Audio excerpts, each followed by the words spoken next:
So how do you recover surplus funds from foreclosure? Well, this is attorney Bob Diamond. I will give you the skinny on how to do this. And we're going to be talking in today's video about mortgage foreclosure surplus funds. You can also do this in tax foreclosures, which we do. That's related, but I do that in separate videos. So let's talk about mortgage foreclosures, which are also trustees sales, same thing.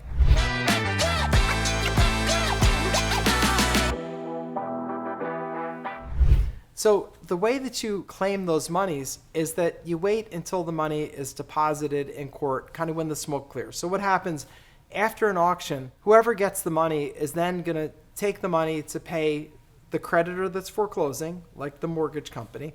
They're going to pay them off. Plus, they'll have to pay some other things. Like typically, the real estate taxes have to be paid up to date. Often municipal liens and state liens need to be paid off. Like there's a Department of Public Welfare lien. Any liens on that property that are government liens are often paid off. And once that's done, they deposit the excess into court. And so typically this money is going to be deposited with the local court of general jurisdiction, meaning this is the court where you would file like an auto accident case, a divorce, a probate. So it may be called in Pennsylvania, it's a common pleas court.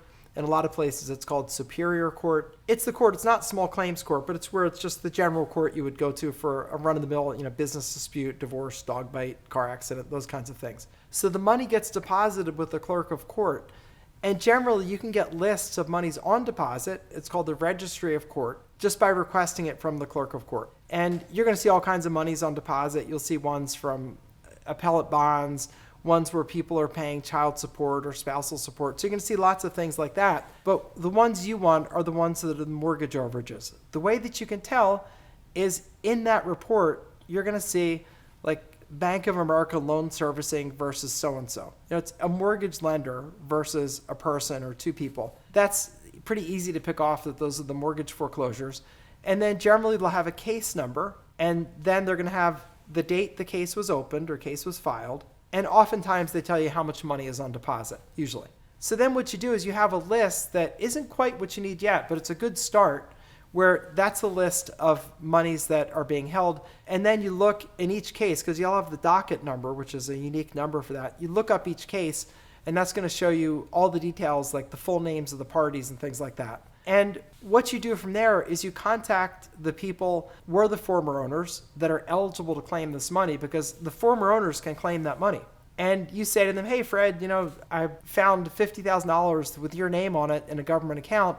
Would you be interested in getting some help recovering that money? And for the people that are interested, then you're going to go ahead and claim the money. And how do you do that? Well, the way you do it is you're going to file something called a petition. A petition is a way that you request a court to do something, in this case, release the money. So a petition will look something like this. It tells the story. Like, on June 1st, property was sold at foreclosure auction. There was $200,000 owed on the mortgage. The property sold for $300,000. So there's $100,000 left over. This is the former owner. So a former owner would like the money. Please issue an order giving them the money. And that's pretty much the petition. This is going to be prepared by an attorney, because you're not, I assume, an attorney, so you can't represent someone else in court. So you're going to hire an attorney to do this. Petitions are not long, usually 6 or 7 paragraphs, very short, because it's not a complicated story. And then anybody else who thinks they should get the money can come in to claim the money, and the judge decides who gets the money. Now, generally speaking, there aren't going to be other parties, but if there are, you'll deal with them. There could be, for example, a second mortgage that got foreclosed away by the first mortgage. When they foreclosed, they may show up and make a bid to claim money. They may or may not get paid. That's a far too complex a subject to delve into here, but I would say maybe they get paid, maybe they won't. But for you shouldn't worry about it, because these are not expensive cases to bring, not expensive cases to put in, and usually you are going to get paid. So, I wouldn't worry about that. I would educate yourself, but don't worry about it. Because generally speaking, you're going to get paid. You can make great money with it. It's the business that I'm in on a day-to-day basis. And it's really a great business because you're helping people get money they otherwise would never get. Government statistics say that 72% of the time the people don't get the money. So we'll call it 7 out of 10 times they don't get the money. 3 out of 10 times they do. And that's just because of ignorance. They don't know that the money is there. Never occurs to them there could be anything left over. They're like, oh, they sold my house, so I guess they keep the money. That person, that former owner, has no idea that the way it legally works is that, yes, they forced your house to be sold and they get the money that they're owed, but anything above that is yours. That doesn't belong to the mortgage company just because they foreclosed. They don't get a bonus for foreclosing. They just get paid the amount that they're owed and their costs for foreclosing. So most people don't understand that, so they don't know that they could get anything. So this business is, reaching out to those folks, letting them know the good news, there's money they could claim, and see if they want to work with you for a percentage. And then your process is you sign them up as your client. You then bring in an attorney to file a petition and get the money out. Usually that's a 3 or 4 month process. They get the check. They give you your portion, which is a finder's fee. And they give the former owner their portion, which is the lion's share. Usually 70% or so of the money goes to the former owner. It's up to you. You set your fees at what you want. We're charging 30 to 40% typically. So they get 60 to 70% of the money, and then you go get your next case and continue onward. It's a great business. It's a pretty straightforward business. It has its complications for sure, but it's a straightforward, good, solid business where you're helping people and they can make a windfall that they never expected, rebuild their lives from a foreclosure, and you can have a great business where you're helping people and making great money. It's a really big business. For mortgage foreclosures, there are about 1,500 mortgage foreclosures per day in the United States. And they just add up, day after day at 1,500. That's what, 7,500, 52 weeks a year? That's a lot. So that's about 1,500 sales per day. That's about 7,500 sales per week. That's about 30,000 sales per month. So it's a huge, robust way to make a business and make great money and help people. And the trick of the business, or the most difficult part of the business, it's just signing people up, working through their natural skepticism, spending some time with them and seeing the ones that want and will accept your help. Some will, some won't. Don't worry, you can't control the world. And you can make great money with it. We're doing this business and our average deal is just over $100,000 and we charge 30 to 40%. So that's $30,000 to $40,000 fee per case. And we're doing cases on a regular basis. And there's plenty more for you. For mortgage foreclosures, like I said, about 1,500 per day. For tax foreclosures, which is an adjacent business, which you can also do if you're in this business, that's about 3,000 sales a day.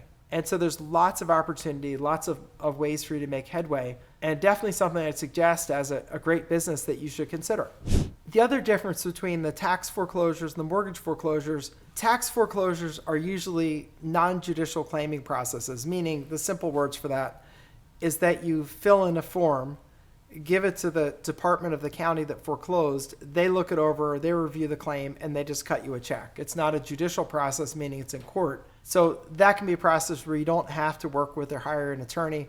That's got its pluses and minuses. I like my attorneys that are good because they make my life easier, but also attorneys can be hard to manage. So it's something to think about. A difference between tax foreclosure business versus mortgage is, tax, oftentimes it's a non-judicial claim process. So that, again, pluses and minuses, but that is a difference between them. Both good businesses, and both the core of the business is signing people up. It's getting people to say, you know what, I'd love to get this money. I don't know where it is. If you're willing to help me for a percentage, go for it, because it doesn't cost me anything up front. So if it doesn't work out, it doesn't cost me anything. So let's give it a try. Really good business that way. And a good business for an entrepreneur that wants something you can work from home, because generally this isn't the kind of thing where you'll build an office and hire a staff. It's something you'll operate to start with from your home and then expand over time. Like for us, we have independent contractors that work all around the world. Some people get us lists. Some people vet the lists out. Some people are making initial phone calls. Some people are reaching out and closing deals, meaning getting people to sign up. Other people are submitting the claim. So we have a whole bunch of people working from their homes. That's a very modern kind of business, and it works great. I like it because I don't have to have an office where I have to go every day. Instead, people are basically paid for performance, paid for the work that they do, and that can be a really good way to do business. So I like it, and I also find that anybody can learn how to do this. Now, I do teach this business, so if you want to know more about that, if you click on the link down below, you'll see an intro to the Overages business video that I did. It's right here on YouTube. It's free. It's about 15 minutes, and there I show you the basics of the business, show you how it can work, and you can take overages and make them into a really big, robust business, pretty much as big as you want. With the number of leads we have in our internal database, we have about 14,000 leads, just over that right now, worth a little over $350 million. And that's only a part of the country. It's not the whole country, just a part. Because I got that many leads because I have a team that needs something to do, so they keep getting more leads. And I just, pick the best ones to work on. But obviously, we can only work on a handful of what we have. So it just gives you an idea of the amount of opportunity that's out there. It's truly amazing, and it could truly be your ticket to having your own business, to doing really well, and not a saturated business, not a crowded business. It's a business that is wide open for the taking, because let's face it, for a lot of people, the economy is very tough right now. And so more people are losing their house to foreclosures of all kinds, mortgage and tax foreclosures. And I teach both. There's no reason not to do both. So I teach both, and it could be a really great opportunity for you. So next step, if you want to learn more, click on the link down below. You'll see my intro to the Overages business video, and you can take it from there. If after watching that video you want more education, I give you the next steps. We offer live seminars. We offer a home study course. We offer all kinds of training and support in that business, because it is a great business, and we're helping people, and we need more people helped, because these people lose their property, then lose everything, even the money left over. That's just wrong. And the only way that's getting fixed is if you or me reach out to those people, let them know there's an opportunity, and see if they want our help with it. And for the ones that hire us, we go and we get that money, and we make a great living and make a real great difference in people's life. So this is Attorney Bob Diamond. If you like the video, give it a thumbs up. You can subscribe for more, and definitely if you're interested in overages, click on that link down below, and I'll see you over in the intro to the Overages video.